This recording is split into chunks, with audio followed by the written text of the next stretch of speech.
Siendo las 13 horas con 5 minutos del día 16 de julio de 2021, se procede a iniciar la clase de recuperación académica del curso Introducción al Estudio del Derecho del semestre 2021-1 en un horario de 1 de la tarde a 3 de la tarde. Se procede a dar un periodo de gracia a los alumnos para que entren a la sesión.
Buenas tardes, niños, ¿cómo están?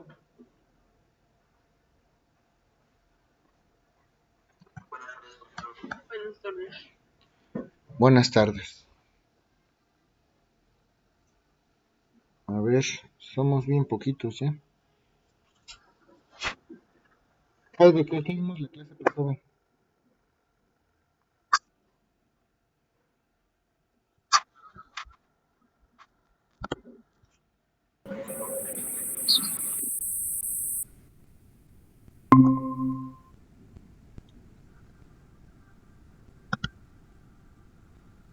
¿Está Heidegger? ¿Sí me escucha, profe? Sí, sí te Digo que no escucho. lo escuché, que se me podría repetir. Ah, sí, ¿qué vimos la clase pasada? Ah, Vimos sobre las ramas de todos los derechos, derecho administrativo, derecho penal, derecho público, A ver, derecho explícame en privado. orden cómo vimos los temas. ¿Cuáles son las ramas de qué cosa? Ah, de derecho administrativo tiene mm, de poder ejecutivo, por ejemplo, de derecho penal es A ver, derecho general. en cuántas ramas se divide el derecho para su estudio? Ah, Permítame, déjame ver dónde la anoté. Es sin anotar, es sin leer.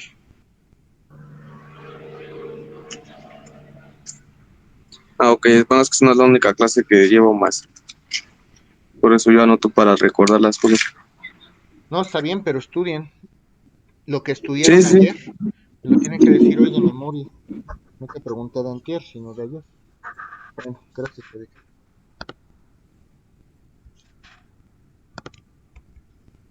Muy bien.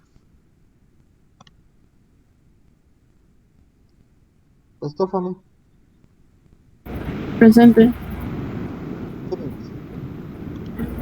Pues ayer vimos las divisiones del derecho. Se dividen en tres: en privado, social y público. El, el derecho público se divide en derecho constitucional, en derecho administrativo y en derecho penal. Y procedimental, había dicho, si no mal recuerdo. ¿Cómo se divide el constitucional? Eh, Ese se divide por la teoría general del Estado, derechos humanos y historia del derecho mexicano. ¿Qué más? ¿Qué más? Es más vasta Y que eso. Sí hay más, sí, también, pero hay más cosas. ¿Qué más? también se divide es constitucional y administrativo. A ver, del constitucional te faltaron algunos temas. ¿Qué te faltó del constitucional? Uh,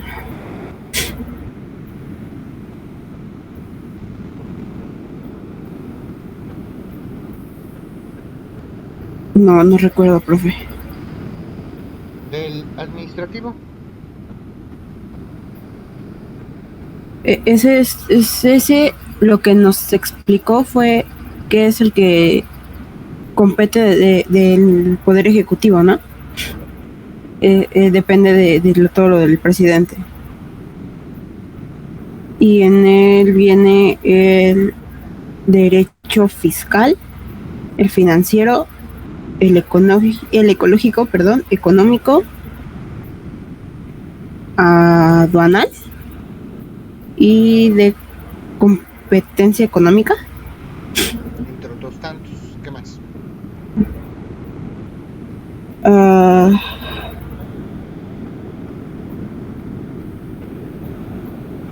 También nos dijo lo que era la ley de amparo. Nah, ¿eso Y entra bueno, dentro del rubro constitucional o dentro de qué rama entra el amparo? dentro del rubro procedimental. Ok, ¿qué más? Mm. También nos dijo lo que era el derecho internacional público y el privado, y igual en lo que se dividía.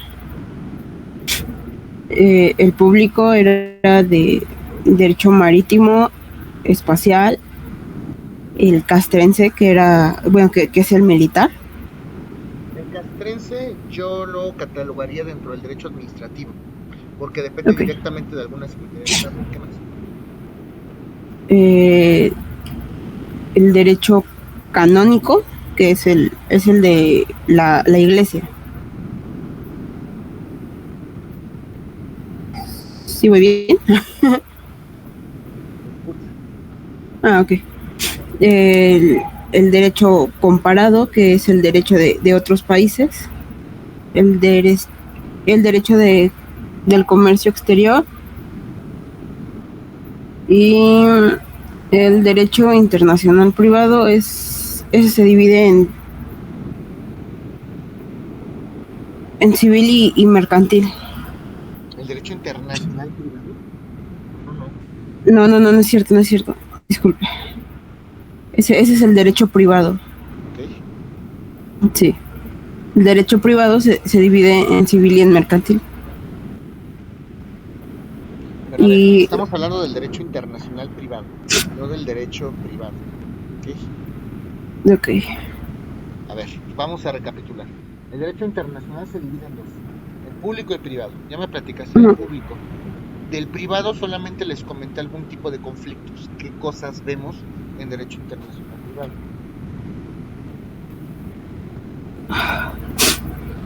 Ah,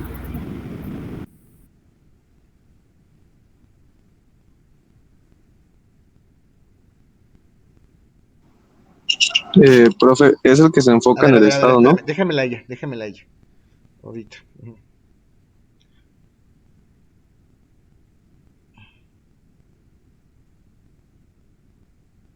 no, profe, no recuerdo. Ok.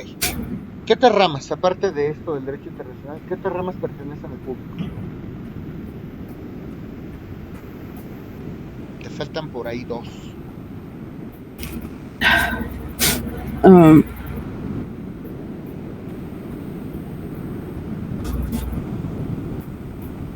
Una muy importante. Bueno, el penal ajá. ¿Cómo se divide el penal? por general y especial. Ok. Parte general y especial. ¿Y cómo se divide cada parte?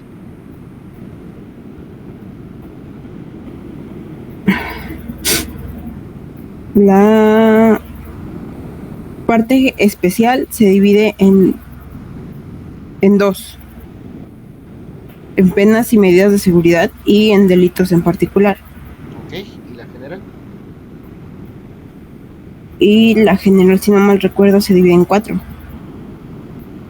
que es teoría del delito, teoría de la ley penal, introducción y teoría de las penas y de las medidas de seguridad. Ok. Y les platicaba que había algunas ciencias o algunas ramas especialmente penales. ¿Te acuerdas de alguna? No, La penología, delitos especiales, ¿te acuerdas? no, profe. Ok. Y te falta una del derecho público. Ya hablamos de constitucional, de administrativo, de penal, de internacional. ¿Te acuerdas cuál otra?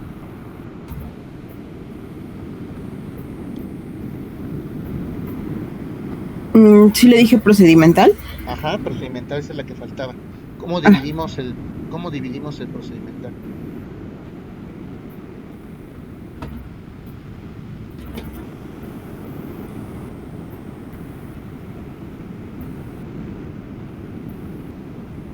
es que no recuerdo si también era en dos.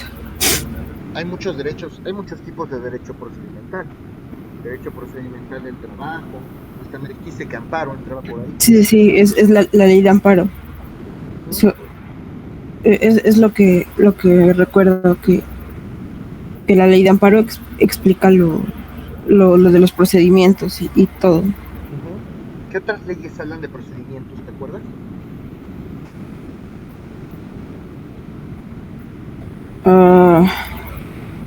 Sí. Eh, podría ser el Código Civil. También hay derecho procedimental civil, así es, ¿qué más? Civil, penal, mercantil, amparo. ¿Cuál es el procedimental administrativo? una materia que se llama Derecho Contencioso Administrativo.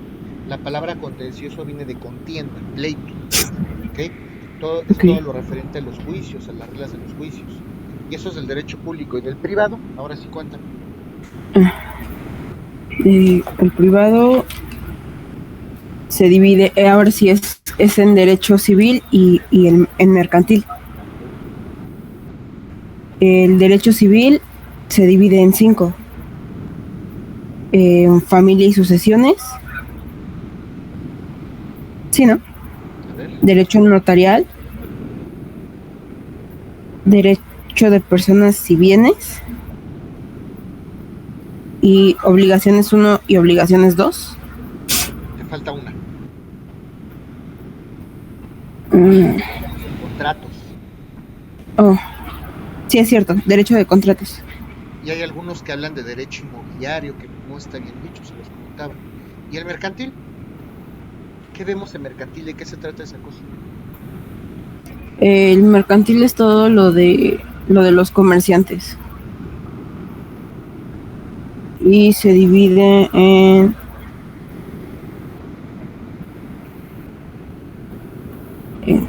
7. Bueno, no tengo los números, pero a ver, cuéntame las ramas.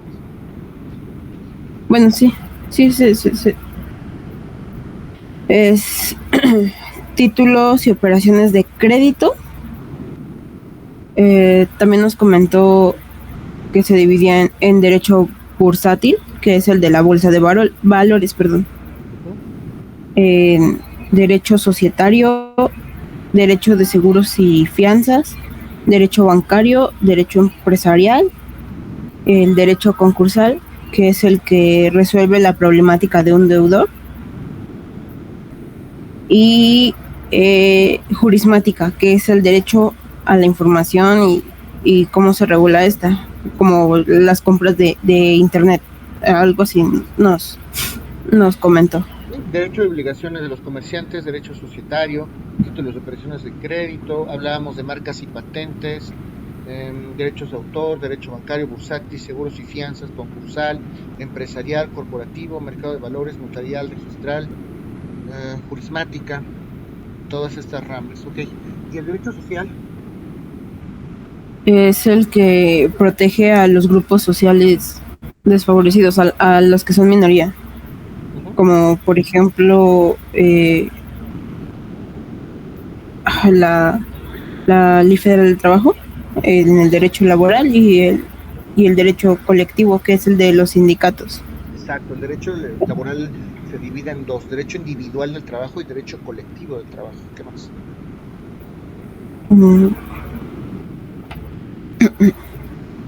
También vimos lo que es el derecho agrario,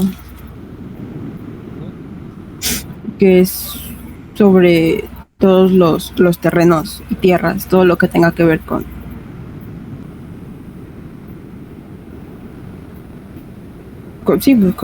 tierras. ¿Y cuál es el grupo social desfavorecido?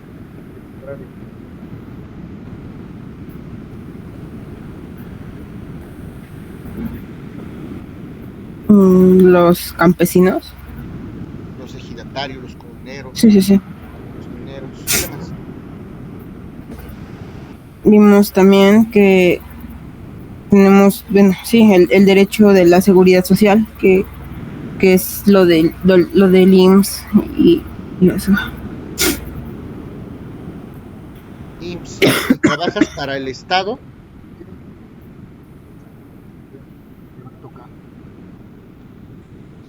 pues puede ser IMSS o puede ser ISSSTE, ¿no? Si trabajas para el Estado. IMSS. No, si trabajas para el Estado es ISSSTE. Si trabajas para un particular es IMSS. Si trabajas para el Ejército.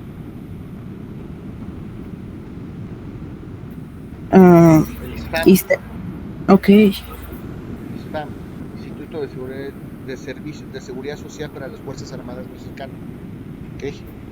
Y bueno, después de ver esto de las ramas del derecho, ¿qué más vimos? Nos definió, nos dijo que es el derecho como ciencia. ¿Y si es o no ciencia? Bueno. Sí es ciencia porque su objeto de estudio es el comportamiento del hombre en sociedad. ¿Cuántos tipos de ciencias conoces? Mm, varias, como lo es la historia. Ciencias naturales, ciencias Así sociales, es. ciencias fácticas. ¿Qué hace una ciencia ser una ciencia? Que tiene un objeto de estudio. Exacto. Por eso el derecho es una ciencia. ¿Ok? Y bueno, cada objeto de estudio, cada objeto de estudio de cada ciencia tiene métodos específicos para estudiarse. ¿Cómo se estudia el comportamiento del hombre en sociedad?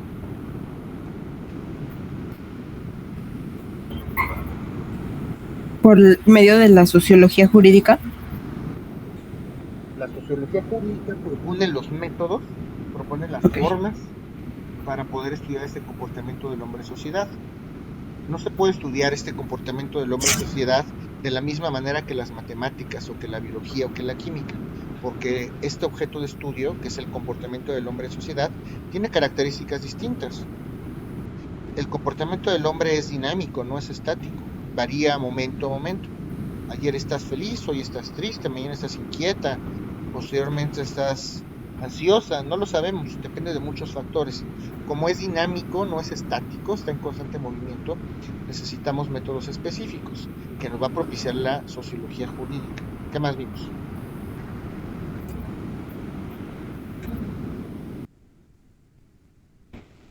Perdón, me había desactivado el micrófono. Nos, nos dio una definición de derecho. Esta sí la tengo que leer porque todavía no me la aprendo. Trate de... Ok.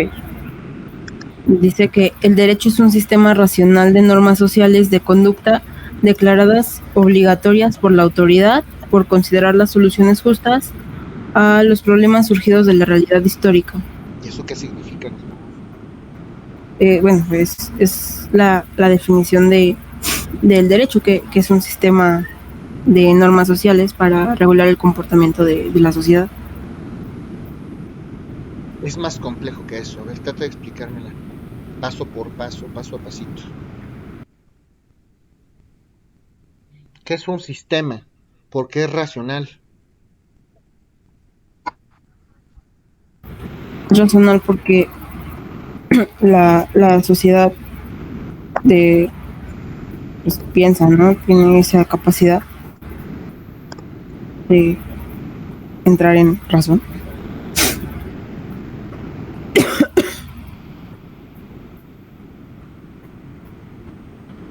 ¿Qué más? Y Digo, ya la leíste. Léela sí, y sí. explícamelo momento a momento, paso por paso.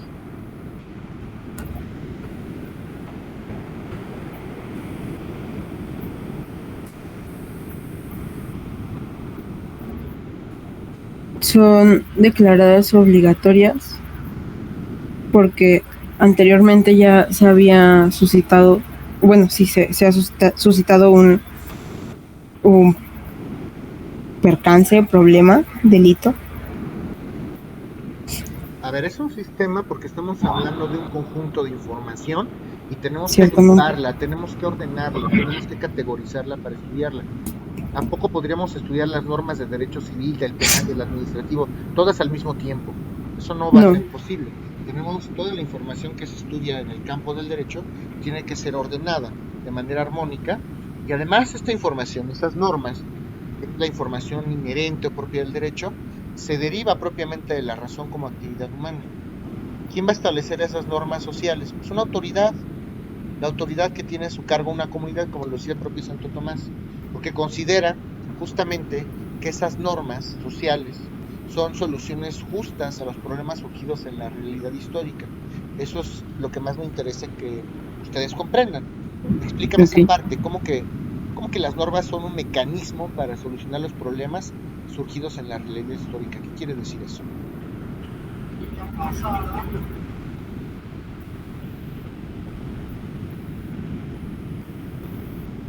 Mm.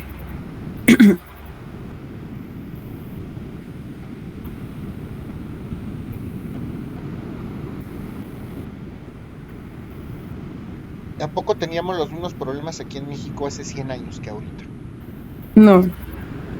¿Qué problemas había hace 100 años en México? Ah, la independencia, bueno, que no había una independencia como tal. La independencia es de 1810. Eso fue hace más de 100 años.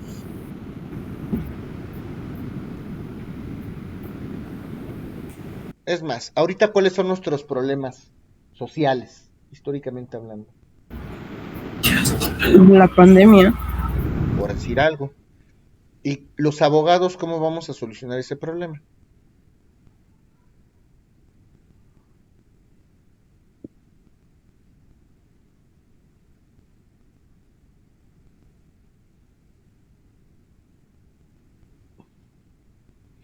ah,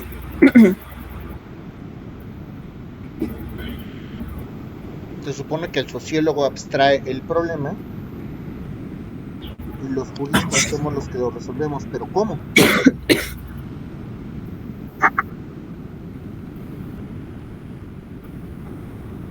Pues a través de normas. Lo que tenemos que hacer es crear normas para delimitar la conducta de la gente y tratar de solucionar ese problema. ¿Sí me explico? Perdón, profesor, no lo escuché. Lo que tenemos que hacer los abogados es crear normas justamente para tratar de dilucidar o resolver esos problemas sociales acontecidos en la realidad histórica. ¿Ok? Ok. Bueno, ¿qué más vimos? Aparte de... También nos dijo que la Constitución para su estudio se divide en 5, que es la orgánica, la dogmativa, sistemática. No, orgánica, dogmática. Orgánica, dogmática, sistemática, programática y social. Ajá. ¿De qué año es nuestra constitución? De 1857, pero fue reformada el 5 de febrero de 1917. Muy bien, eso sí está muy bien. Y luego de eso, ¿qué vimos? Nos dijo lo que era equus, que es equidad, que significa tratar a los iguales. Tratar igual a los iguales, perdón.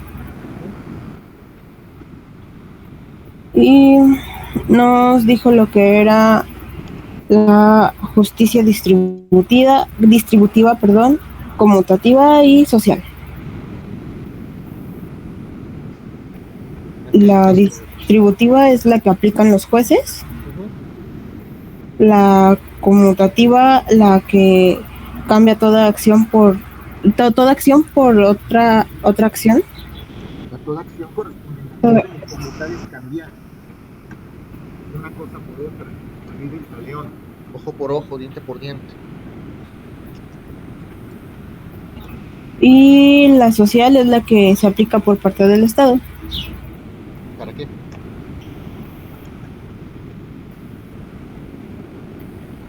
Pues para proteger a grupos sociales desfavorecidos. Ciertamente. ¿Y qué es justicia, según Ulpiano? Es la constante de dar a cada quien lo suyo o de dar a cada quien lo que se merece. ¿La constante qué?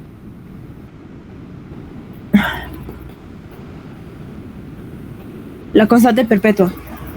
¿Perpetua qué?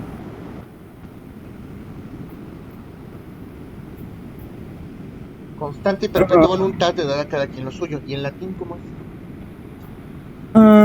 Esa es justitia est constans et perpetua voluntas iusum quique tribuendi. Recuerden que eso es de memoria en el examen, ¿ok? Ok. ¿Qué más? Nada más, profe. Ok, muchas gracias, Estefan. ¿Alguien tiene alguna duda, jóvenes, de lo que vimos el día de ayer?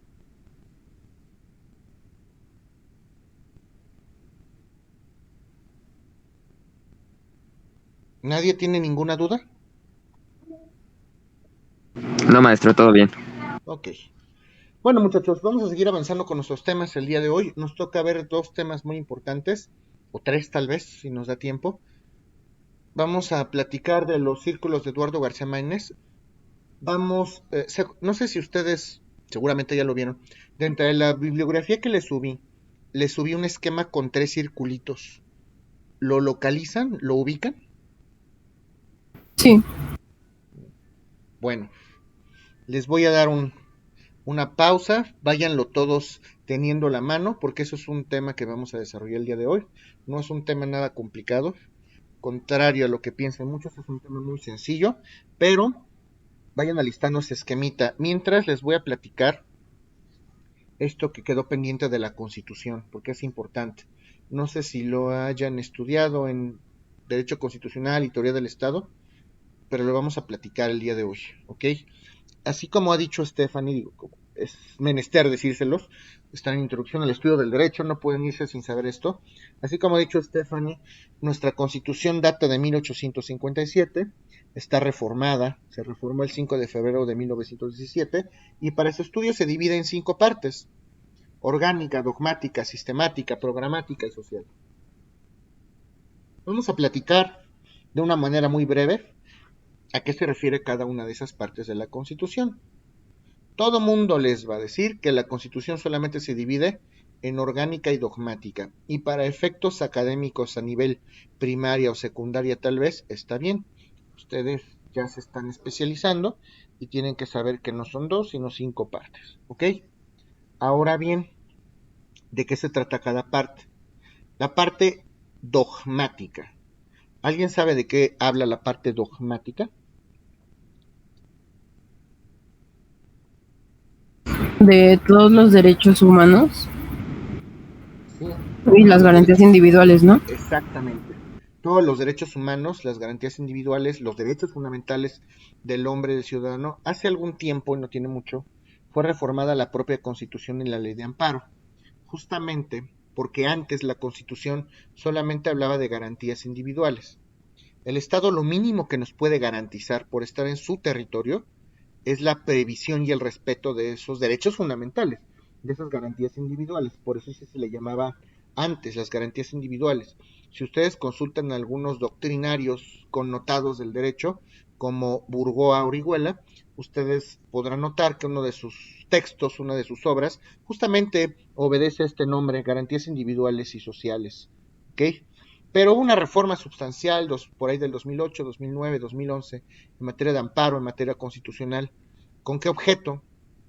Bueno, pues cuando una autoridad violaba algún derecho humano, solamente podíamos hacerlo valer si venía en la Constitución, y eso era complicado para todos los gobernados, ¿ok? Esto tuvo que cambiar necesariamente. Entonces, podemos entender que los derechos fundamentales no solamente están previstos en la Constitución, hay muchos tratados internacionales respecto de los cuales México es parte, y ahí también se incorporan un cúmulo de derechos fundamentales. Para cambiar esto y para hacerlo valer, porque si alguien violentaba algún derecho humano, lo primero que hacíamos era acudir a la CNDH, a la Comisión Nacional de Derechos Humanos. Pues aquí lo malo de la CNDH es que las resoluciones que emite la comisión no son obligatorias, no son coercibles, no se pueden exigir por medio de la fuerza. Y al final teníamos que acudir a algún tribunal internacional para hacer algo, para lograr algo, y esto era un problema. Entonces, en la Constitución, gracias a esta reforma, ya no se habla de garantías individuales nada más, ya se habla de derechos humanos, derechos fundamentales, ¿ok? Porque ya no nos estamos refiriendo solo a los que están en la Constitución, nos estamos refiriendo también a los que están previstos en los tratados internacionales respecto de los cuales México es parte, ¿ok? ¿Alguno conoce algún tratado internacional que trate respecto de la observancia de estos derechos fundamentales?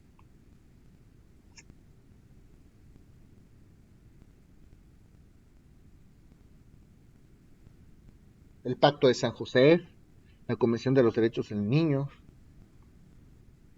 Bueno, ¿no lo vieron en Derechos Humanos?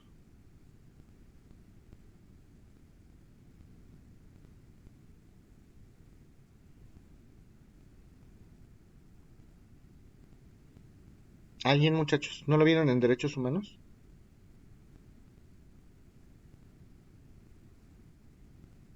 Yo no, maestro. Ok, bueno, entiendo.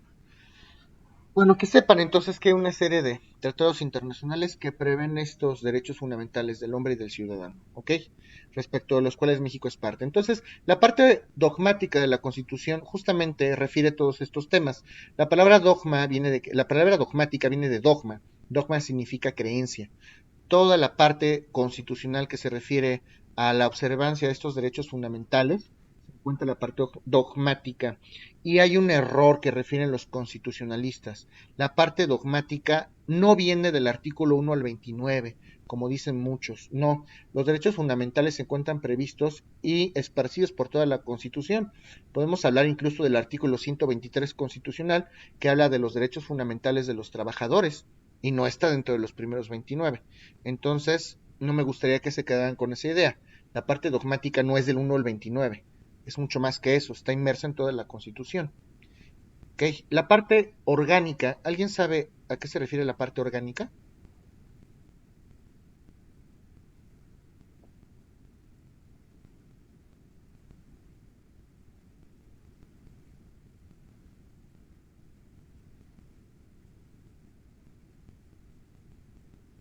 Orgánica, ¿no lo vieron en constitucional? ¿A qué se refiere la parte orgánica?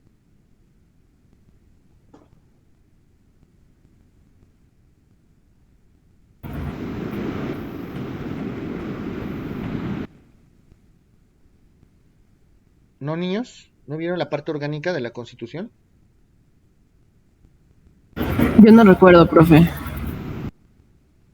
Ok, bueno, en la parte orgánica de la Constitución se van a establecer cuáles son las facultades de los tres poderes de la Unión.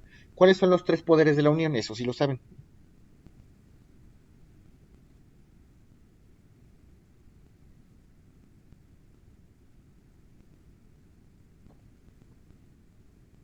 Los tres poderes de la Unión. Ejecutivo, legislativo y judicial. Efectivamente. ¿Y qué puede hacer cada uno de ellos? Pues, respuesta, las facultades de cada uno de estos poderes vienen en la Constitución. ¿Qué puede hacer el Ejecutivo? El Ejecutivo, como les comentaba, está conformado en su parte, en la administración pública centralizada, está conformada por el presidente, por el secretario de Estado, por el fiscal general de la República. ¿Qué puede ser el presidente? Pues lo dice la propia Constitución, en el 89 constitucional. La parte, el poder legislativo, ¿qué puede ser el Congreso, la Cámara de Senadores, la Cámara de Diputados? Eso se establece en el artículo 73 constitucional. ¿Qué puede hacer el Poder Judicial? ¿Cuáles son las facultades? Se establece en el artículo 94 constitucional.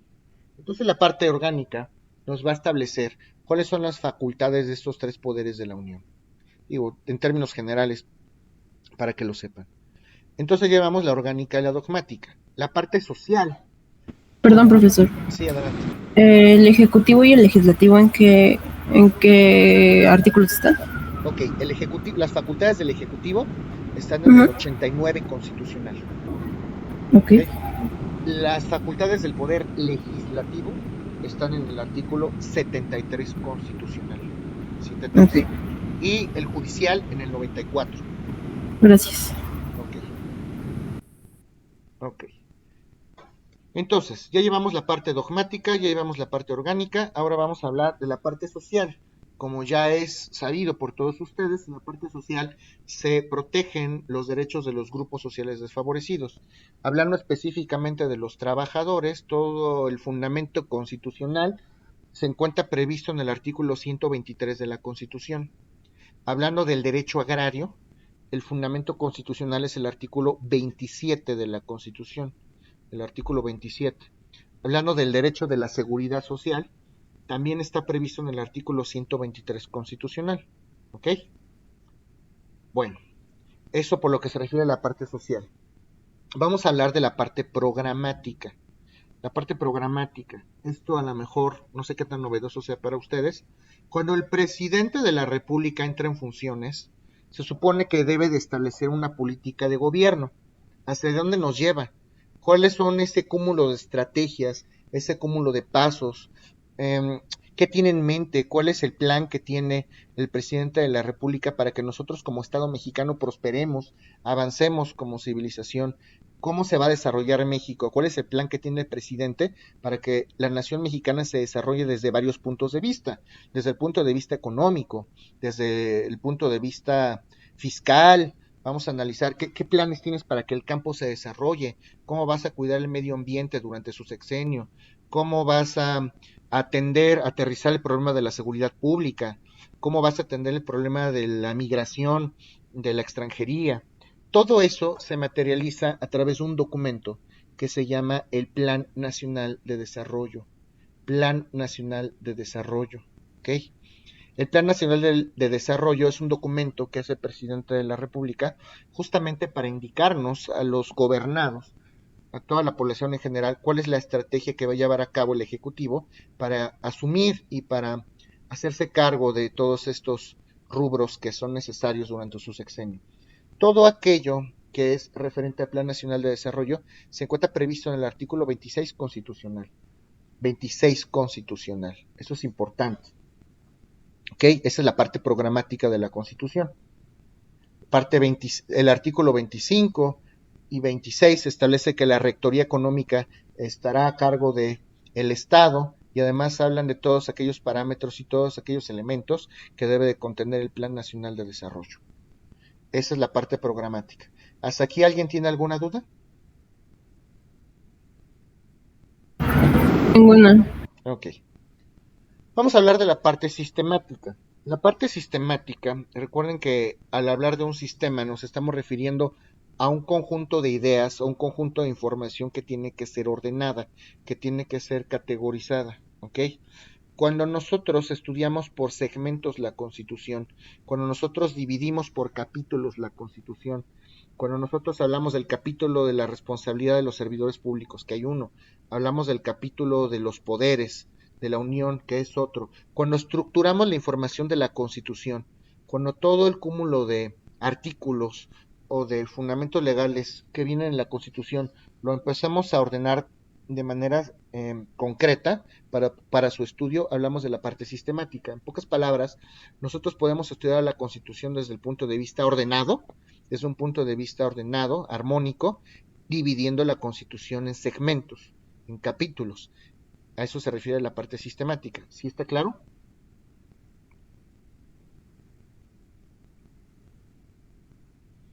Sí. Bueno, eso es lo que les quería comentar para que ustedes tengan una leve noción de cómo es nuestra Constitución, nuestro propio órgano constitucional.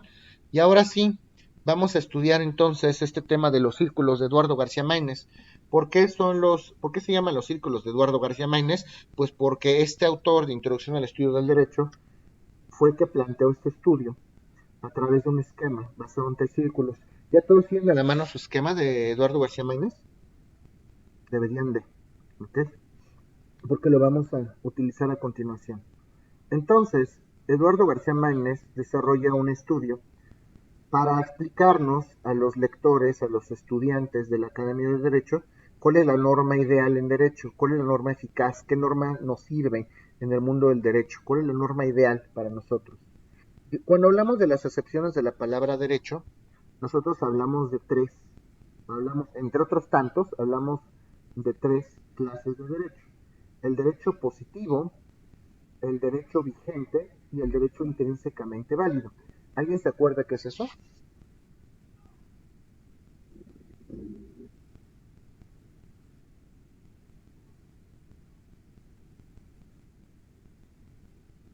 Sí. ¿Qué es? A ver, cuéntame. El vigente es el que se aplica en la actualidad. ¿Ok? ¿El positivo? El positivo es cuando una ley ha cumplido con los requisitos formales necesarios para efectuarse. Cuando una norma ha sido sometida al proceso formal de creación. Acuérdense que todas las leyes para ser creadas tienen que atravesar por un proceso formal de creación, previsto en el 71 y 72 constitucionales. Todas las normas que atraviesen por ese proceso formal de creación se les conoce como derecho positivo.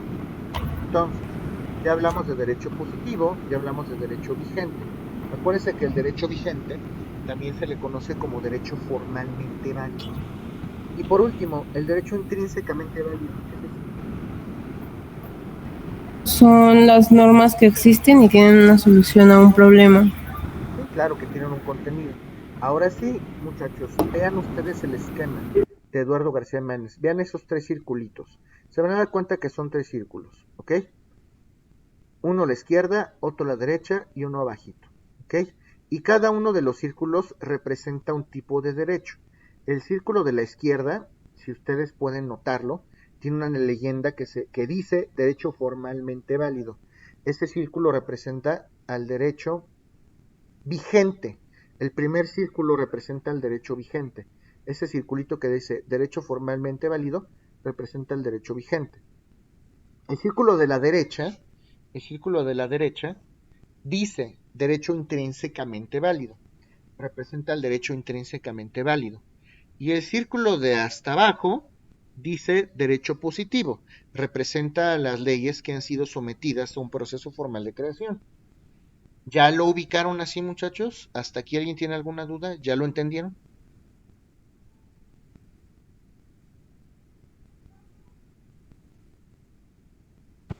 No hay ninguna duda. Ok, bueno. Ahora, técnico. Si se fijan, los 3 círculos están entrelazados, están concatenados entre sí, están unidos cada uno de estos círculos. Y cada intersección está numerada. 1, 2, 3, 4, 5, 6 y 7. Hay 7 intersecciones. Quiero que ubiquen esas 7 intersecciones. Vamos a analizar cada una de ellas, porque vamos a ver de qué manera se entrelazan los círculos. ¿Okay? Todo tiene un objeto. La intersección marcada con el número 1. Vámonos al numerito marcado con el número 1. Si ustedes se dan cuenta, el numerito marcado con el número 1 no se cruza con ningún otro círculo. Simplemente está representando el derecho formalmente válido. El derecho formalmente válido es el derecho vigente. ¿Ustedes creen que nos sirve una norma así? Una norma que solamente se aplica en la...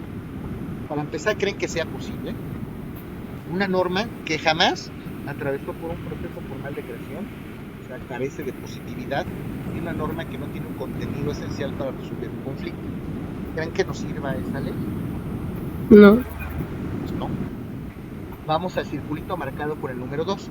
¿Qué círculos se mezclan en la intersección marcada con el número 2? El de derecho formalmente válido y el derecho intrínsecamente válido. Es correcto. Estamos hablando de una norma que es vigente y que tiene un contenido necesario para resolver un problema, pero nunca atravesó por un proceso formal de creación. Jamás se cruza, jamás se intersecciona esta norma con el derecho positivo. ¿Nos servirá esa norma?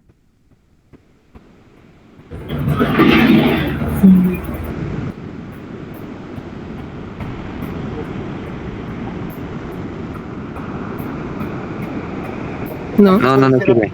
No puede ser aplicada porque nunca fue sometida a un proceso formal de creación. Estamos hablando de una norma ideal que no puede ser aplicada. Recuerden lo que comentamos. Todo el derecho vigente tiene que ser derecho positivo. Forzosamente tiene que ser atravesar por un proceso formal de creación. Esta norma no nos sirve. ¿Y qué hay en la intersección marcada con el número 3?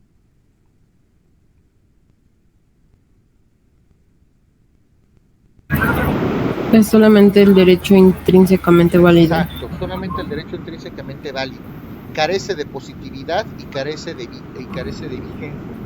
Solamente referimos a una norma que nos podría llegar a servir, pero como no es válida, no atravesó por un proceso formal de creación, ¿creen que se puede aplicar esa norma? No. No, tampoco nos sirve. Vamos a la intersección marcada con el número 4. ¿Qué hay en el 4? El derecho formalmente válido y el derecho positivo. Así es, una norma que atravesó por un proceso formal de creación, ahora sí, y una norma que es vigente. A lo mejor esa norma sí es vigente, pero no tiene ningún tipo de contenido esencial para resolver un problema en nuestra realidad. ¿Nos servirá? No. Tampoco. El 7, ¿qué es el 7? El derecho positivo. Así es, una norma que atravesó por un proceso, pero no es vigente y además no tiene un contenido para resolver un problema. ¿Nos servirá? ¿No? Tampoco. ¿Qué hay en el círculo 6? ¿Qué hay intersección marcada con el número 6? El derecho positivo y el derecho intrínsecamente válido. Sí, una norma que atravesó por un proceso formal de creación, que tiene un contenido, que sí nos va a servir, pero que no es vigente. ¿Nos servirá? No. Y finalmente llegamos al 5. ¿Cuántos círculos o cuántos fragmentos se interrelacionan en el 5? Los tres, el derecho formalmente válido, el derecho intrínsecamente válido y el derecho positivo. Así es. Y eso sí nos sirve. Exacto. Así es. Una norma que atravesó por un proceso formal de creación, que se aplica en la actualidad y que además tiene un contenido esencial para resolver un problema en nuestra realidad histórica. Esa es la norma ideal desde el punto de vista de Eduardo García Maínez. Eso es todo. Así me tienen que explicar los círculos de Eduardo García Maínez si yo se los pregunto en el examen. ¿Alguien tiene alguna duda, muchachos? Sí, bueno, sobre la pregunta del examen, yo. Uh-huh. ¿Le tenemos que dibujar como tal el círculo o le tenemos que explicar la relación? Me dibujan los tres circulitos y me explican de qué trata cada intersección. Esta Ok. norma se refiere a una norma que solo es vigente. Esta norma se refiere a esto. Esta norma se refiere. El 6 se refiere a esto. El 7 es esto. La norma ideal es la 5 por esto. Y ya. ¿Ok? Ah, perfecto. Profesor, ¿me escuchan? Sí, ¿Sí me sí, Dalia, escuchan ya? adelante. Sí, Dalia, adelante. No, profesor, ¿podría volverlos a repetir nuevamente para tener un repaso? Así como dice con la explicación. Sí, claro que Como sí. dice, para el examen, pues necesitamos la explicación bien. Entonces yo nada más la escucho, pero no la apunté y voy a apuntarla toda. Por Ok. favor. Lo que tienen ustedes que saber es, si yo les pregunto esto en el examen, me tienen que dibujar los tres circulitos. Y tienen que explicarme, tienen que explicar a qué se refiere cada círculo. El círculo 1 es el derecho formalmente válido, derecho vigente. El círculo 2 es el derecho intrínsecamente válido. El círculo de abajo es el derecho positivo. El derecho positivo es una norma que atraviesa por un proceso formal de creación. El derecho vigente es el derecho que se aplica en la actualidad. El derecho intrínsecamente válido es una norma que tiene un contenido esencial que nos ayuda a resolver un problema social. Y empiezan a numerar sus intersecciones. 1, 2, 3, 4, 5, 6 y 7. En la intersección 1, y me platican, se refiere solamente al derecho formalmente válido, derecho vigente. Es una norma que se aplica en la actualidad. Esto es utópico porque se refiere a una norma que no atravesó por un proceso formal de creación y además no tiene un contenido, no nos sirve. Vamos al 2. Se cruza el derecho formalmente válido, o sea, el derecho vigente, con el derecho intrínsecamente válido. Una ley que tiene un contenido esencial y una ley que es vigente, pero nunca atravesó por un proceso formal de creación. No nos sirve. El 3 se refiere a una norma intrínsecamente válida, tiene un contenido esencial, pero nunca atravesó por un proceso formal de creación, no es norma de derecho positivo y tampoco es una norma válida, no nos sirve.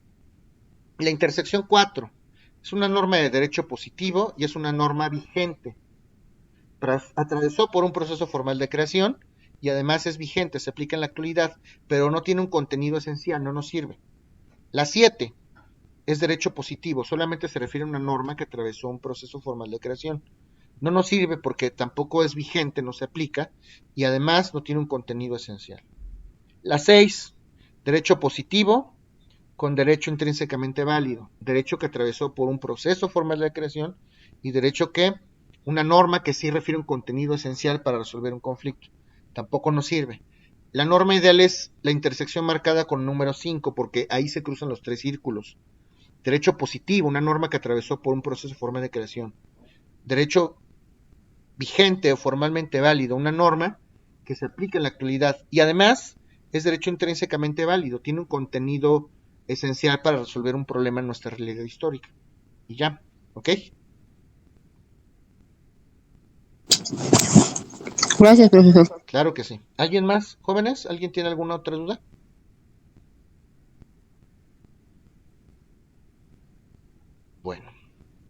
Esto es por lo que se refiere a los círculos de Eduardo García Maínez.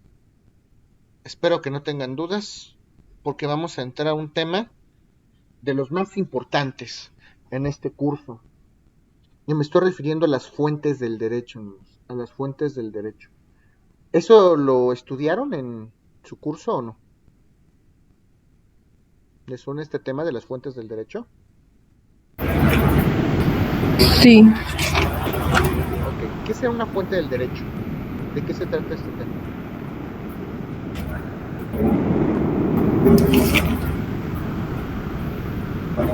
Ah, según lo que recuerdo, las fuentes del derecho, esto, bueno, es como los significados, ¿no? De que es una ley, que es jurisprudencia y eso. Más o menos, más o menos. ¿Sí estudiaron esos temas o sí se estudian esos temas en esa materia?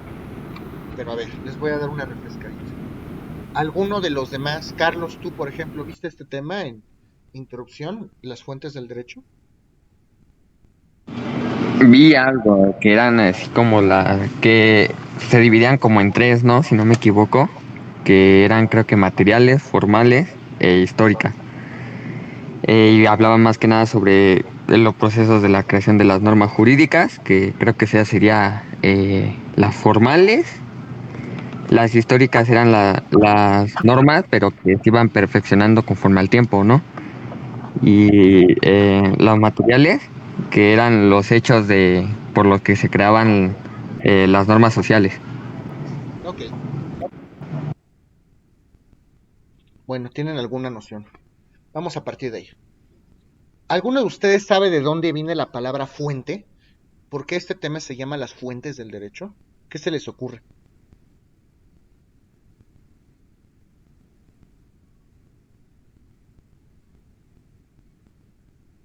¿Por qué hablaremos de fuentes? ¿Qué significa eso?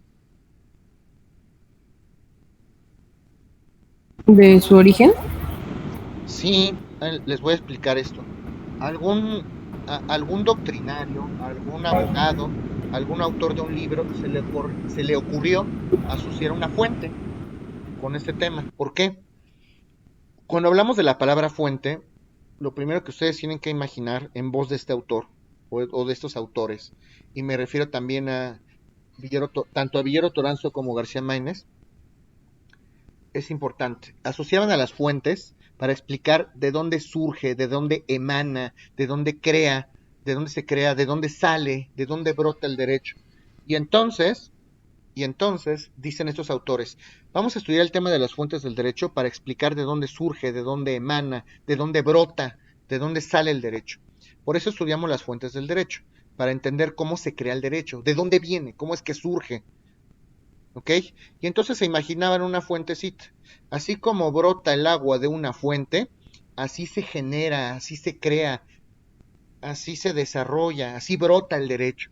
Entonces, cuando estudiamos el tema de las fuentes del derecho, nos sirve para entender cómo se crea el derecho, de dónde viene, de dónde surge, de dónde emanan las normas, ¿ok?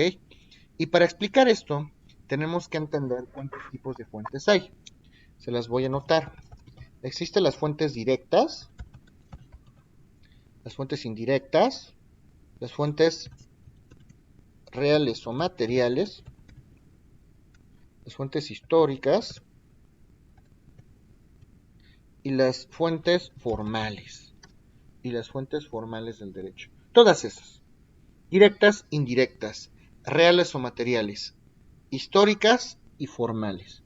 Y vamos a explicar todas y cada una de ellas. Puse directas, pero obviamente es directa, ¿ok? Directas. Directas, ¿ok? Vamos a explicar primero entonces las fuentes históricas del derecho. Las fuentes históricas del derecho. ¿De qué manera podrá surgir el derecho a través de la historia? Todos aquellos, cuando hablamos de fuentes históricas, nos estamos refiriendo a todos aquellos documentos, son documentos, las fuentes históricas son documentos, todos aquellos documentos por virtud de los cuales nosotros podemos tener acceso a leyes anteriores o leyes antiguas, ¿ok? Si ustedes tuvieran acceso a una fuente histórica del derecho, podemos entender de qué manera se regulaban antes las cosas, qué tipo de leyes había antes, ¿ok? Si ustedes tuvieran a la mano, por decir algo, el texto original de la Constitución de 1857, eso es una fuente histórica. Si ustedes tuvieran a la mano las 12 tablas romanas, ustedes tendrían a la mano una fuente histórica. Estas fuentes históricas nos ayudan a comprender cómo era el derecho en la antigüedad, cómo era el derecho hace muchos años. ¿Y ustedes creen que estos documentos históricos nos ayuden o nos auxilien en nuestros días para crear más normas?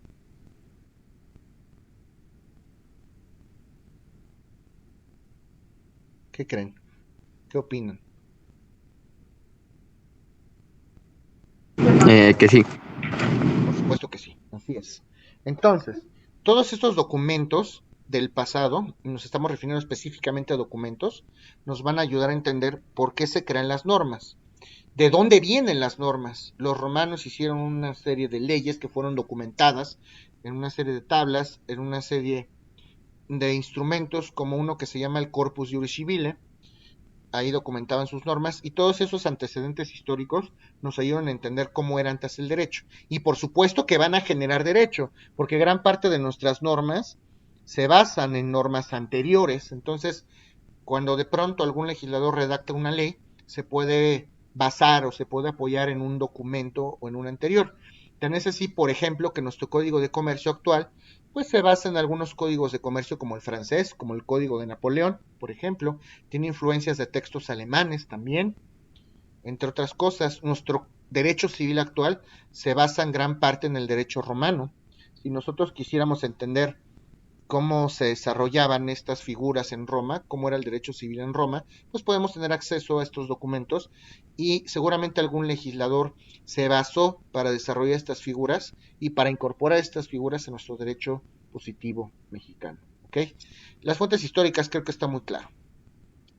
Fuentes reales o materiales. Fuentes reales o materiales. Recuerden ustedes que la palabra real viene del latín res rei, que significa cosa, ¿ok? Son cosas, son objetos, son bienes, son vestigios que nos ayudan a comprender cómo se llevaban a cabo antes las prácticas jurídicas. Si, por ejemplo, ustedes tuvieran acceso a un museo de tortura, hay una en el Museo del Policía ahorita porque estamos en pandemia, no sé si siga, pero por ejemplo en el Museo del Policía aquí en la Ciudad de México había una exposición de tortura, de aparatos de tortura. Ustedes pueden comprender cómo es que se castigaban a los delincuentes en la época de la venganza privada o en la época de la venganza pública o en la época de la venganza divina. Y a lo mejor ver esos aparatos, ver esos bienes, esos vestigios nos va a ayudar a comprender cómo se castigaban antes a las personas y por qué hoy existen algunas disposiciones del derecho penal o por qué se han suprimido algunos castigos en materia penal. Si está claro esto que les estoy comentando o no.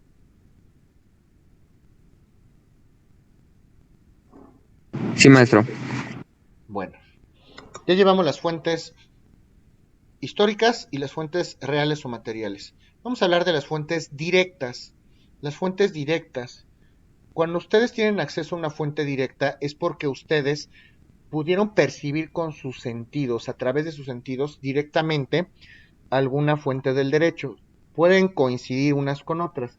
Si ustedes pudieran tener en la mano, en sus manos mismas, la Constitución de 1857, pues ustedes están conociendo de manera directa, de primera mano, esa fuente histórica. Por ejemplo, a ustedes les tocó vivir igual que a mí la pandemia, y gracias a la pandemia se han desarrollado una serie de medidas o de leyes sanitarias para regular esta contingencia. Pues ustedes vivieron de mano propia esa circunstancia por virtud de la cual se crearon estas normas para la protección de la salud en nuestro México y a nivel mundial. ¿Ok? A lo mejor a ustedes no le tocaron algunos sucesos históricos igual que a mí, como la Revolución Mexicana, por ejemplo.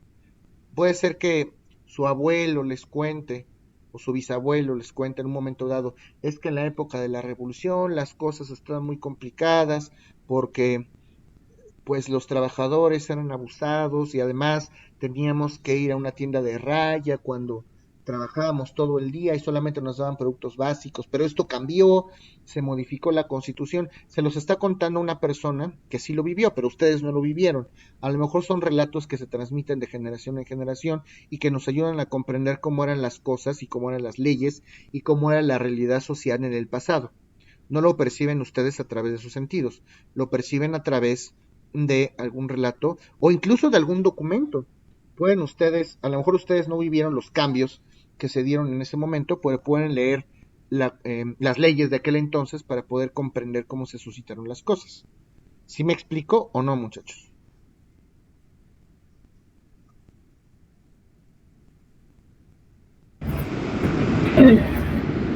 Sí. Ok, vamos a hablar de las más importantes, que son las fuentes formales. Las fuentes formales, por excelencia, son las más importantes en el mundo del derecho. Y son varias. Número 1, ley o proceso legislativo. Esa es la primera. Ley o proceso legislativo. Hay otra, que es la jurisprudencia. Jurisprudencia. Hay otra que son los usos. Hay otra que se llama que son las costumbres. Está también la doctrina. Y por último, los principios generales del derecho. Los principios generales del derecho. Esas son las fuentes formales del derecho. Si yo les pregunto en el examen cuáles son las fuentes formales del derecho, pues ley o proceso legislativo, jurisprudencia, usos, costumbres, doctrina, principios generales del derecho. De todas estas figuras emana, nace, se crea el derecho. Justamente es lo que vamos a ver a continuación. ¿Te parece que hasta aquí no hay nada que explicar? ¿Ok? Vamos a analizar cada una de ellas. Y vamos a empezar por la primera, por excelencia, la ley o el proceso legislativo. Y hay una pregunta para ustedes, muchachos. ¿Ustedes creen que las leyes, que de las propias leyes, se puedan crear otras leyes?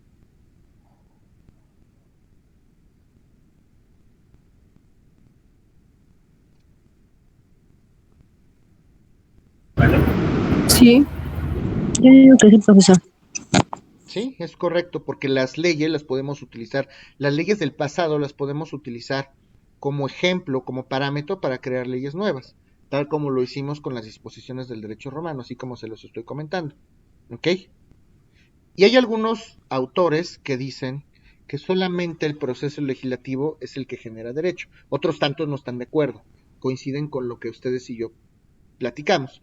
Hay unos autores que dicen, no, la única manera de crear leyes, la única manera para hacer leyes es a través del proceso legislativo. El ente facultado o la autoridad facultada para hacer leyes, pues obviamente es el poder legislativo. De los tres poderes que tenemos, ejecutivo, legislativo y judicial, el poder legislativo es el que se encarga de hacer leyes. ¿Ok? El poder legislativo está conformado por dos cámaras, la Cámara de Senadores y la Cámara de Diputados. La Cámara de Senadores y la Cámara de Diputados. ¿Ok? Esos son los señores que se encargan de hacer las leyes. Esos son los señores que tienen bajo su resguardo esta tarea del proceso legislativo. Entonces dicen algunos autores, las leyes se crean a través de este proceso legislativo. Y otros tantos dicen, no, no es cierto.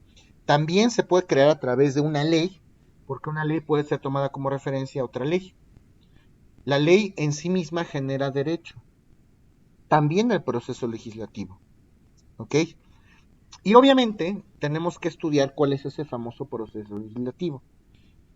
Primero les voy a indicar los artículos constitucionales donde se encuentra previsto 71 y 72 constitucionales. Son los artículos donde se encuentra regulado este proceso legislativo. ¿Ok? ¿Cuáles son los pasos? ¿Cuáles son las fases de este proceso legislativo?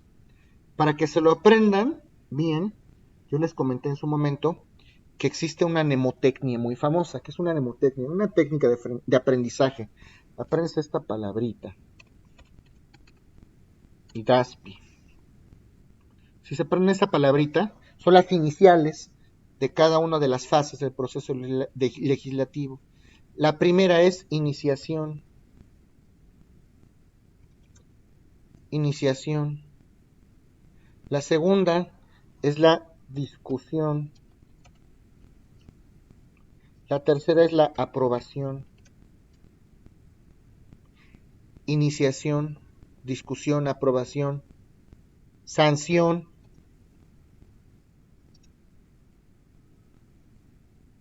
Iniciación, discusión, aprobación, sanción, promulgación, publicación, iniciación,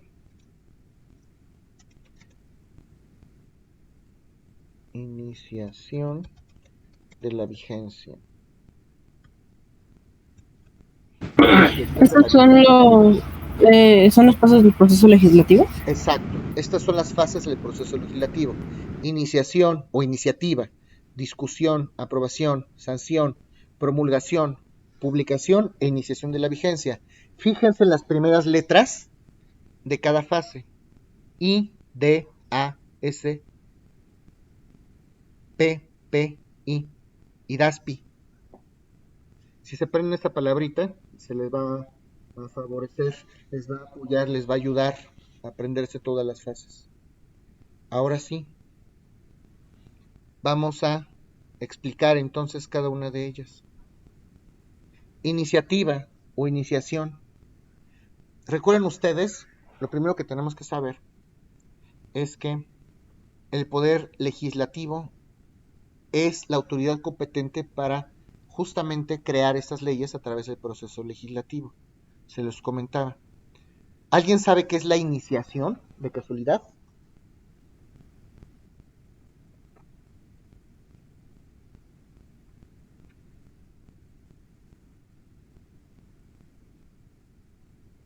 ¿Sería cuando se propone la ley? Efectivamente. Es una discusión en la Cámara del Origen, ¿no? O sea, discuten todos. Eso después, mi querida Dele, eso después. La iniciativa, como lo dice ahorita Carlos, es justamente ese acto formal por virtud del cual una persona que tiene facultades para ello propone una iniciativa de ley. Para eso existen los diputados y para eso existen los senadores, ¿ok? Por regla general, no en todos los casos, pero por regla general, los diputados son los primeros en proponer las leyes. Vamos a suponer que un diputado o una diputada quiere proponer una ley.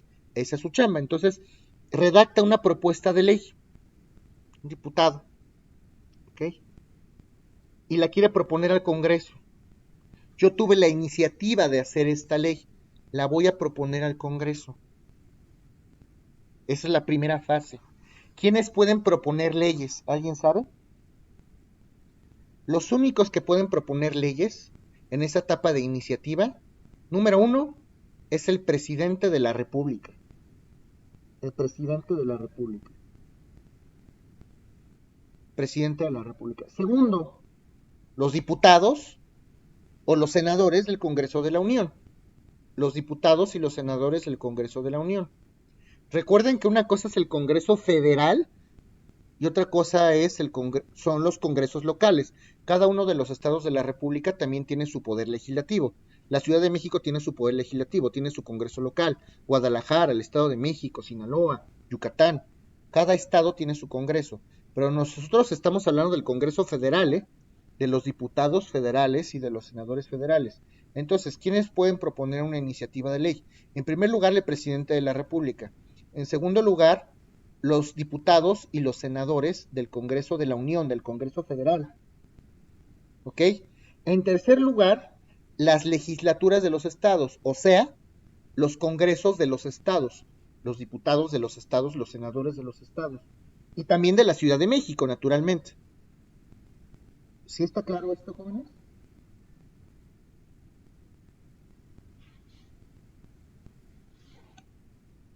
Sí. Bueno. Y por último, muchachos, ¿hay alguien más que puede proponer esas leyes? ¿Hay alguien más que puede? ¿El pueblo? ¿Perdón? ¿El pueblo? No. Sí, 0.13. ¿A qué se refiere ese número? El 0.13% de los ciudadanos que estén dados de alta o inscritos en el padrón electoral. El 0.13%, 0.13% de los ciudadanos que estén inscritos en la lista nominal de electores. Si reúnen esa cantidad de personitas, imagínense, pues es un mundo, pueden proponer una iniciativa de ley. Presidente, Congreso de la Unión, legislaturas de los estados y de la Ciudad de México, y el punto 13 de los ciudadanos dados de alta en la lista nominal de electores. Ellos pueden proponer una ley. ¿Ok? Hay dos cámaras, como les comentaba, la Cámara de Diputados y la Cámara de Senadores. Vamos a tener que entender cómo funciona para saber esto. La primera cámara, por regla general, la cámara que propone la ley, por regla general casi, no en todos los casos, es la Cámara de Diputados. A esta cámara también se le llama como cámara de origen. ¿Por qué? Porque es la cámara de origen, porque es la cámara que propone la iniciativa de ley.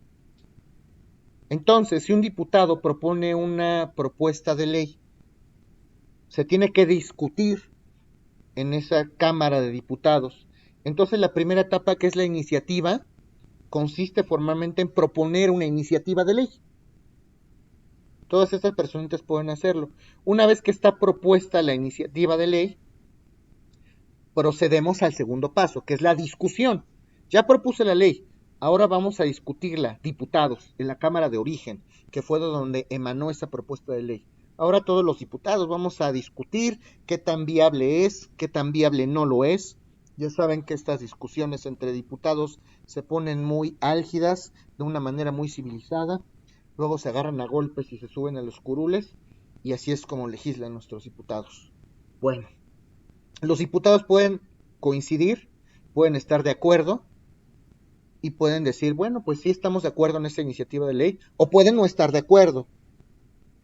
Vamos a proponer una ley, como ustedes dicen, para el uso lúdico de la marihuana, por decir algo, ¿no? No estamos de acuerdo. Y si no están de acuerdo, pues ahí se murió la iniciativa. Si están de acuerdo, van a aprobar esa propuesta de ley. ¿Y qué creen que pase? Automáticamente esa propuesta de ley se la tienen que remitir a la Cámara de arriba, a la Cámara de Senadores, que también se le conoce como Cámara Revisora. Cámara Revisora. Ya lo discutieron los diputados, ya están de acuerdo. Si todo está bien, se la mandan a la siguiente cámara, que es la Cámara de Senadores, o Cámara Revisora. ¿Por qué revisora? Porque va a revisar justamente la aprobación que hizo la Cámara de Origen respecto de esa iniciativa de ley. ¿Hasta aquí alguien tiene alguna duda? Es importante esto.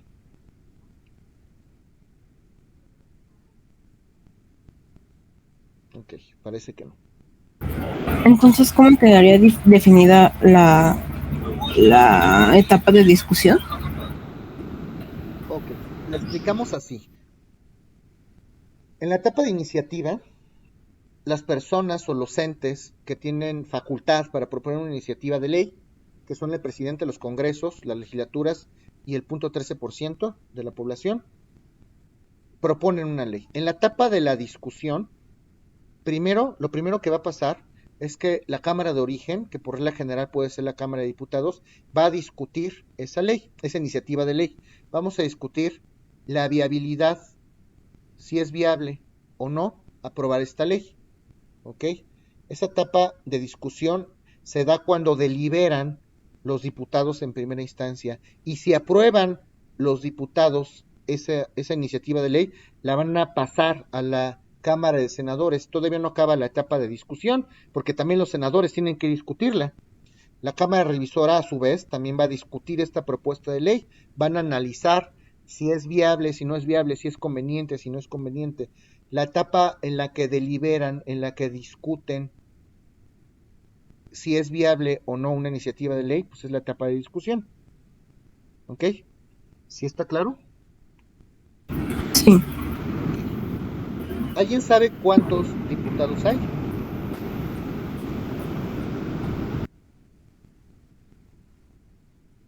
¿Cuántos diputados hay, muchachos?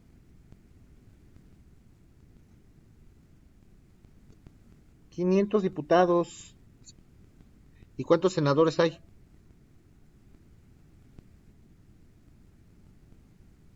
¿No saben cuántos senadores? ¿No se los explicaron en Constitucional cuántos senadores hay?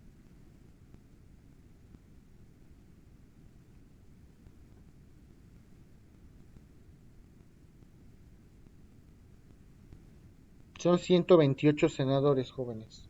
128 senadores. 500 diputados y 128 senadores. ¿A quién representan los diputados?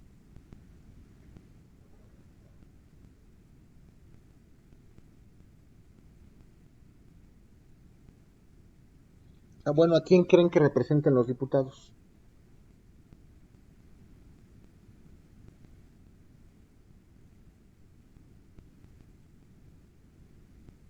¿Qué opinan? Al pueblo, ¿no, maestro? Así es, los diputados representan a la población, a los gobernados. ¿Y a quién representan los senadores?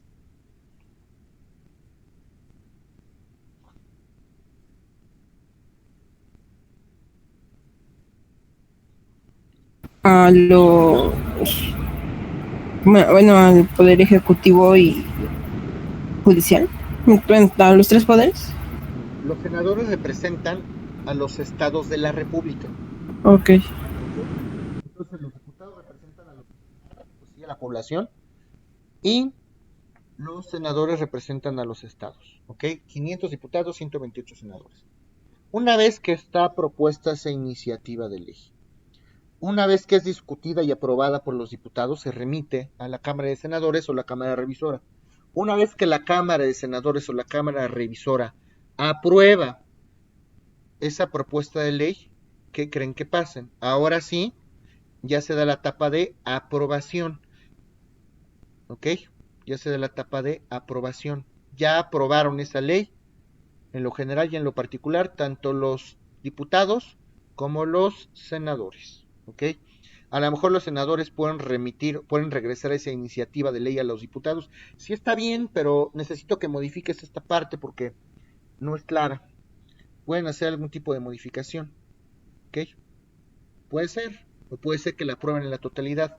La iniciativa se da cuando alguien propone una ley. La discusión se da cuando deliberan diputados y senadores. Y ya cuando los senadores aprueban, se da esa aprobación, esa etapa de aprobación, le dan el visto bueno. Y después sigue la etapa de la sanción. La etapa de la sanción. Los tres poderes constitucionales van a tener que revisar, sin inmiscuirse, sin invadir sus funciones. Los tres poderes de la República revisan, están al pendiente de la labor de cada uno de ellos. Por ejemplo, el Ejecutivo tiene que estar al pendiente en este proceso legislativo. Estoy comentando, una vez que la ley es aprobada por los senadores, esa ley aprobada se la van a remitir, se la van a mandar al presidente de la República, para que el presidente de la República le dé el visto bueno. ¿Sí? Se la mandan al presidente de la República, el presidente va a dar el visto bueno. El presidente puede aprobarla, pero también puede hacer observaciones. Hay un derecho que se llama derecho de veto. ¿Alguien había escuchado del derecho de veto? Derecho de veto. Vetar una ley. El presidente puede decir, yo no estoy de acuerdo con esta ley. Necesitan hacer estas modificaciones. El presidente tiene que dar el visto bueno. Puede hacer ejercicio de su derecho de veto. ¿Ok? Para vetar la ley. O puede aprobarlo. Si veta la ley, pues la va a regresar ya sea a los senadores o a los diputados para que hagan las modificaciones pertinentes. Si la aprueba el presidente de la República, automáticamente ya pasó por todos los filtros esa ley. Ya pasó por la etapa de aprobación y ya pasó también por la etapa de sanción. Prácticamente es una ley que en breve ya va a ser vigente, va a entrar en vigor. ¿Qué sigue después de que el presidente haya ejercido su derecho de veto o no? Haya aprobado o le haya dado el visto bueno a esa ley. Pues el presidente de la República va a ejecutar un acto que se llama promulgación. Promulgación. ¿En qué consiste la promulgación? La promulgación consiste en que el presidente de la República va a anunciarle a la sociedad, va a anunciar a los gobernados, al público en general, que en breve va a entrar en vigor esa ley. ¿Ok? La promulgación se hace por escrito.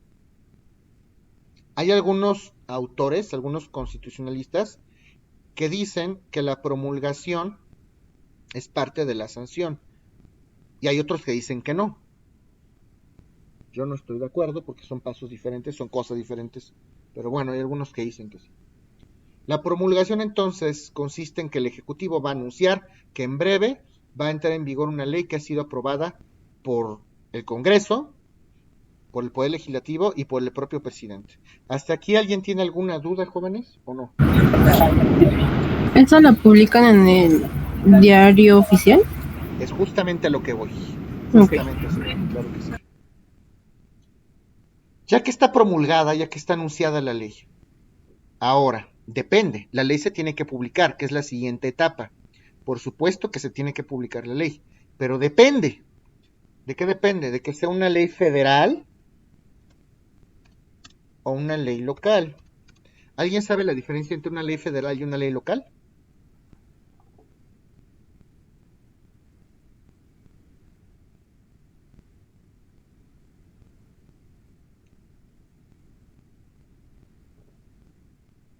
¿Alguien? Que la local solamente se aplica a un estado y la federal a todo el país. Exactamente. La federal se aplica en toda la República Mexicana y la local solamente se aplica en algún estado de la República o en la Ciudad de México, que también ya es considerado un estado más. Si la ley que ya se aprobó, que ya se promulgó, es federal, se va a publicar en el diario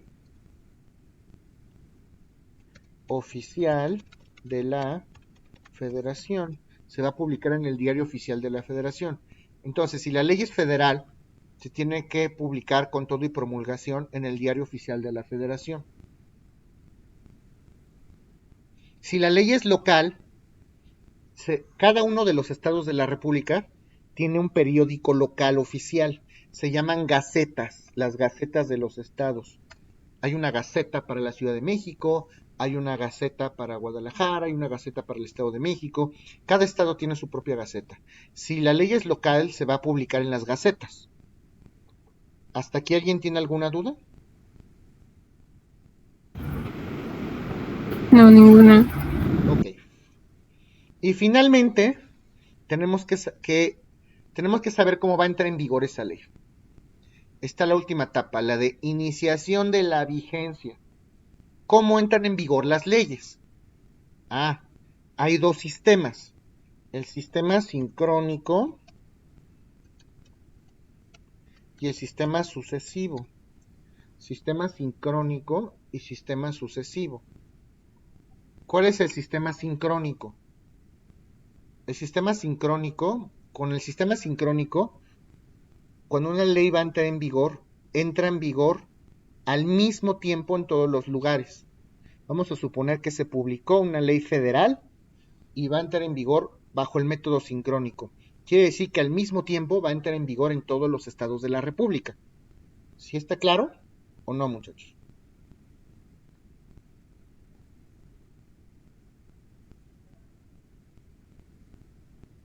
Bueno. Ahora vamos a hablar del método sucesivo. En el método sucesivo, la ley no entra en vigor al mismo tiempo en todos los lugares.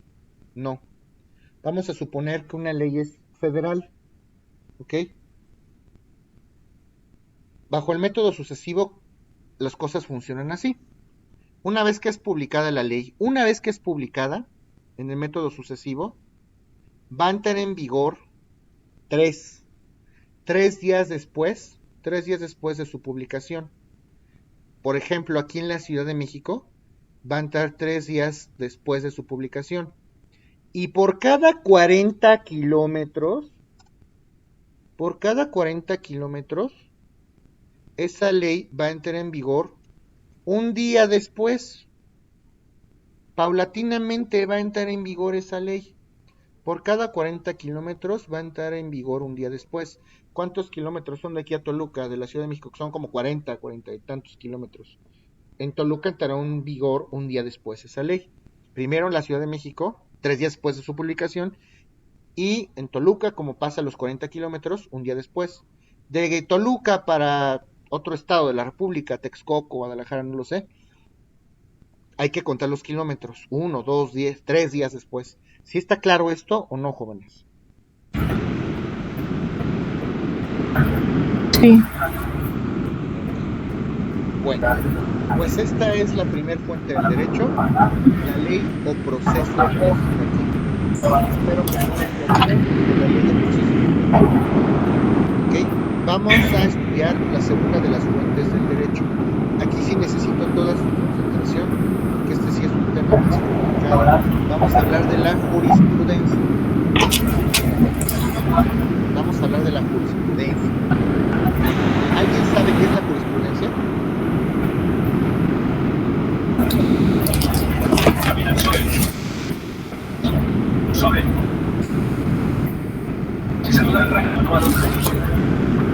¿Qué es la jurisprudencia, muchachos? Esto es importante.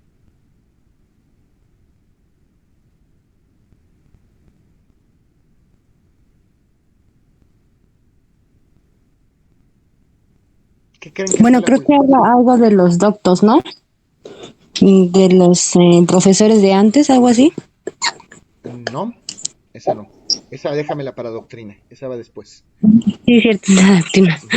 Perdón. No, no importa. Era la interpretación de la ley, ¿no, maestro? Interpretación de la ley. Por ahí vamos. Claro que sí. Ok. Primero que nada, ¿alguien sabe en qué ley se regula la jurisprudencia?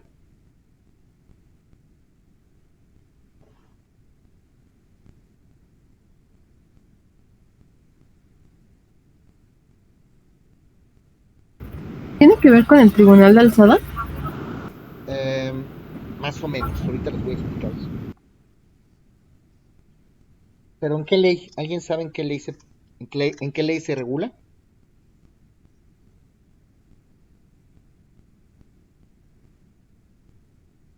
No. Ok. La jurisprudencia se regula en la ley de amparo. Sí hay una regulación jurídica de la jurisprudencia, por supuesto.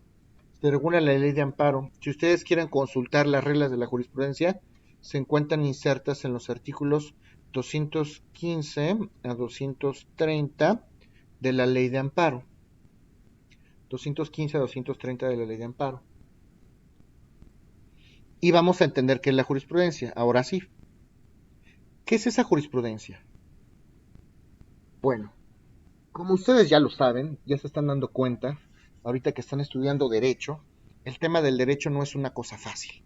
Es un tema muy complicado, a veces es embrolloso, la redacción de las leyes puede ser difícil, puede crear ciertas confusiones, pueden quedar lugar a dudas, y además las leyes no son perfectas, las leyes están hechas por seres humanos, nuestro intelecto no es perfecto. Puede ser que las leyes en algún momento dado tengan algún tipo de omisión, algún tipo de laguna. Ahorita lo vamos a explicar con un ejemplo. ¿Ok? Entonces, la jurisprudencia son esa serie de criterios, que emiten los tribunales, son esa serie de criterios que emiten los tribunales, y no cualquier tribunal, ahorita les voy a decir quiénes sí, quiénes no. Son esa serie de criterios que emiten los tribunales para subsanar lagunas de la ley. Tiene dos funciones: subsanar lagunas de la ley o para interpretar cuando es necesario, para interpretar la ley. Son esta serie de criterios que emiten los tribunales. El tribunal va a emitir un criterio. El tribunal no puede hacer leyes porque esa función es específica del poder legislativo, pero sí puede emitir criterios para aclarar, para explicarnos cuando la ley es confusa, o para subsanar aquellas lagunas. Cuando la ley omitió explicar algo, entonces los tribunales van a emitir un criterio para subsanar esas omisiones. ¿Sí está claro esto que les estoy comentando? Esto es lo importante, no puedo avanzar si no entienden esto. ¿Está clara la jurisprudencia o no? Bueno, ¿qué es?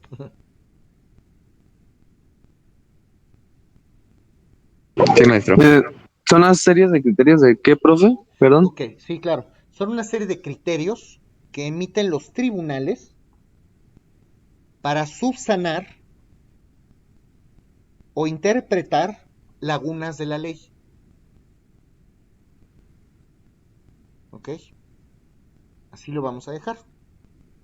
Ahora sí, ¿qué tipo de tribunales pueden hacer jurisprudencia?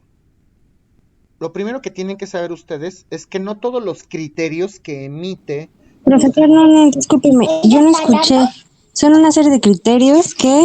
Ok, sí, son una serie de criterios que emiten los tribunales, son una serie de criterios que emiten los tribunales para subsanar o para interpretar las lagunas de la ley, las omisiones, las imperfecciones de la ley, en pocas palabras. ¿Ok? ¿Ya lo tienes, Dalia, o no? Ya, profesor, gracias. Ok. Bueno, ahora sí, lo primero que tienen que saber para entender cómo funciona la jurisprudencia es que no todos los criterios que emiten los tribunales son jurisprudencia, ¿eh? No todos, jóvenes. Eso es lo primero, porque todo el mundo se confunde. Cuando ve un criterio de la corte, esto es jurisprudencia. No, claro que no. No todos son jurisprudencia.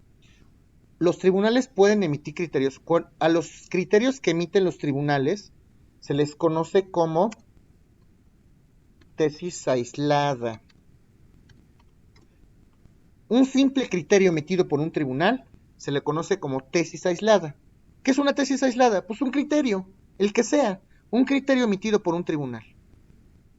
Una tesis aislada no es una jurisprudencia, no es obligatoria. La jurisprudencia sí es obligatoria. Si llegamos a hacer jurisprudencia, esa jurisprudencia tiene que ser obligatoria para todos los tribunales, como si fuera una ley. Es obligatoria. El buen abogado conoce la ley y se la sabe interpretar, manejar, pero los mejores conocen la jurisprudencia y son los que ganan, los que tienen la última palabra. No todos los abogados saben la jurisprudencia adecuada. Con ustedes, y no es que se sepan todas las jurisprudencias, ustedes pueden consultarlas, vamos a hablar de eso más adelante. Cuando ustedes tengan un asunto o un caso donde estén dudosos, donde no sepan cómo hacerle, ustedes pueden consultar criterios de la corte o pueden consultar jurisprudencias. Solamente tienen que saber que los criterios de la corte los pueden escribir en sus demandas, los pueden referir, pero no son obligatorias. En cambio, las jurisprudencias sí. ¿Ok? Ahora sí. Dicho esto, les quiero explicar lo siguiente. ¿Qué tribunales sí pueden y qué tribunales no pueden hacer jurisprudencia? Primero tenemos que entender cómo funciona el poder judicial. Como ustedes saben, cada uno de los estados tiene su propio poder judicial. ¿Ok? La Ciudad de México tiene sus propios tribunales. Está el Tribunal Superior de Justicia de la Ciudad de México. Hay juzgados civiles, hay juzgados familiares, hay juzgados penales. Hay muchos órganos que dependen del tribunal.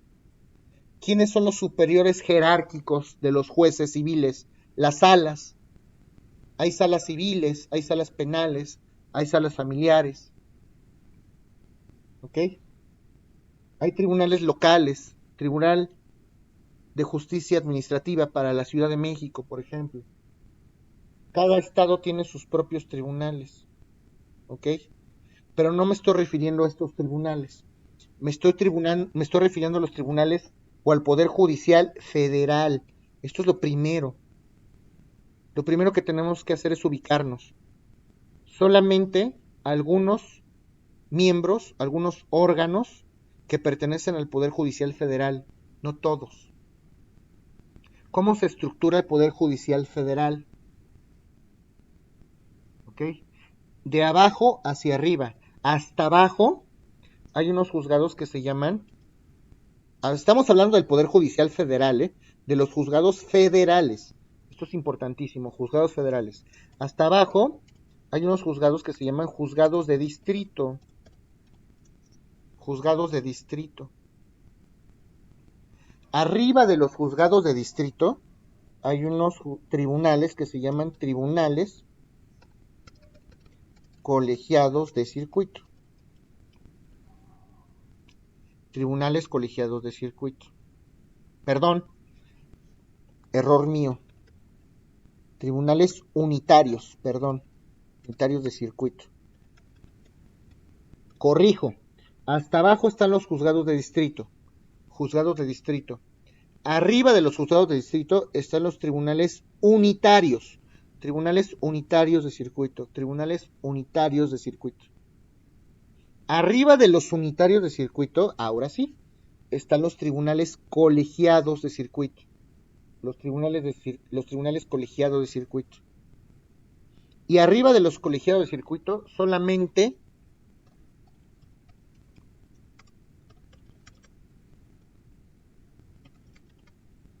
queda un órgano. Suprema Corte de Justicia de la Nación. La Suprema Corte de Justicia de la Nación es el máximo órgano judicial en nuestro país. Pertenece al Poder Judicial Federal. No hay nadie arriba de la Suprema Corte de Justicia de la Nación. De arriba hacia abajo. Hasta arriba está la Suprema Corte de Justicia de la Nación. Abajo están los tribunales colegiados de circuito. Abajo están los tribunales unitarios de circuito. Y abajo están los juzgados de distrito. ¿Está claro?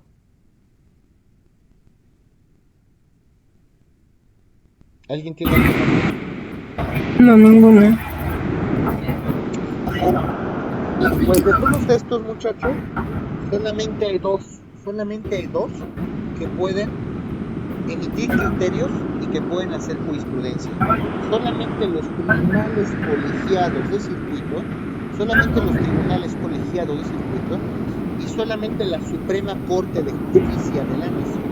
Solamente la Corte, solamente los colegiados pueden emitir criterios y pueden hacer jurisprudencia. Esa es la regla general. Esto se lo tienen que entender, memorizar, que es indispensable. Solo la Suprema Corte y solo los colegiados de circuito. Hay algunas excepciones a la regla. Hay algunas excepciones. Se las voy a mencionar nada más para que las sepan, pero quiero que sepan que son excepciones. Por ejemplo, el Tribunal Electoral es una excepción. El Tribunal Electoral es una excepción. Los tribunales de justicia fiscal, el Tribunal Constitucional Federal de Justicia Administrativa, Tribunal Federal de Justicia Administrativa, esas son tres excepciones. Tribunal Agrario, esa es una tercera excepción. Estas son excepciones de la regla. Estos tribunales también pueden criterios, pero solo respecto de sus materias, ¿okay? Y eso no quiere decir que estén arriba de la Corte. No hay nadie arriba de la Corte. Si hay un criterio que emite la Corte, estará arriba. ¿Tiene alguna duda?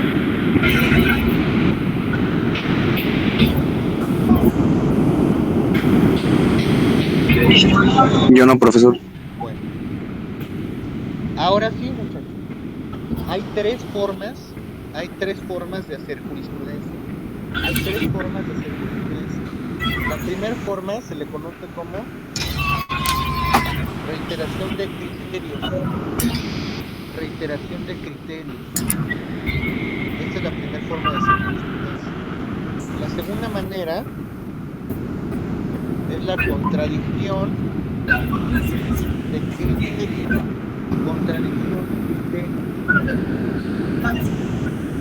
Y la tercera forma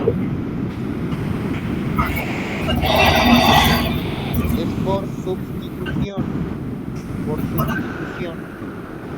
Entonces hay tres formas de hacer jurisprudencia: por reiteración de criterios, por contradicción de criterios y por sustitución. ¿Alguien tiene alguna duda de esto, muchachos?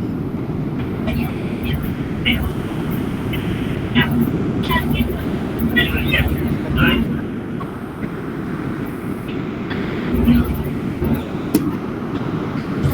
de mañana analizar toda esta forma de jurisprudencia, eso sí lo quiero explicar a detalle, porque es algo importantísimo, es algo que ustedes, bueno, no mañana, el lunes, ¿no? Tenemos clases hasta el lunes 8.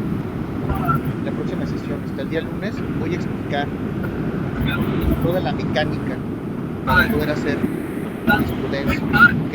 Es importantísimo que ustedes lo sepan, lo dominen, lo voy a explicar a detalle, tienen que preguntar todas sus dudas para que no quede ninguna incógnita, y terminamos de analizar las fuentes del derecho y pasamos a otros temas como la pirámide de Kelsen, que es la clasificación de las normas, etcétera, clasificación de las normas.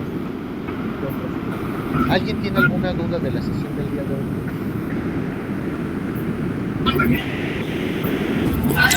No, profesor. Ya le quería comentar que ayer sí grabé su clase, pero no sé cómo mandársela. Muchas gracias, Dalia. Es una muy buena pregunta. Si puedes averiguar, te lo agradeceré infinitamente. De todas maneras, creo que yo estoy también ya en eso. Ya estoy tratando de grabarlas, a ver de qué manera nos funciona. ¿Ok? Muchas gracias. Ok, profesor. Gracias. Gracias. Entonces, ¿nadie tiene ninguna duda de la clase de hoy? Yo no, profesor. Ok. Bueno, niños, les agradezco su atención. Estudien, por favor. Como verás, se está poniendo más técnico esto. Y gracias por su atención. Nos vemos el día lunes. Hasta el lunes, buen día. Hasta luego. Gracias, hasta el lunes. Hasta luego.